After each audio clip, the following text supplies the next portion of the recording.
Under the action of a force 2 kg, body moves such that its position x as a function of time t is given by x is equal to t to the power of 4 by 4 plus 3.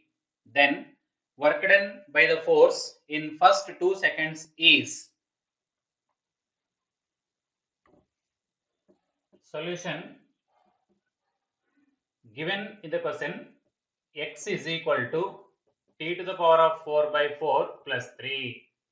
By differentiating this x with respect to time, we will get velocity, that is v is equal to dx by dt, that is equal to 1 by 4 into d by dt of t to the power of 4 is 4 into t cube plus d by dt of 3 is equal to 0 because 3 is a constant.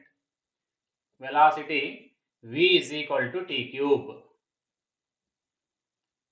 If t is equal to 0 seconds, initial velocity, that is v is equal to 0 cube, that is equal to 0. Let us assume that it is initial velocity u.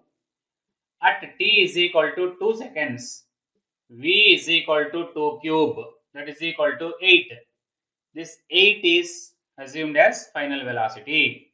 Now, work done according to work energy theorem, W is equal to half m into v square minus u square. That implies half into mass is given 2 kg and v is equal to 8 square minus 0 square. So 2 gets cancelled here. 8 square is 64 joules is the work done.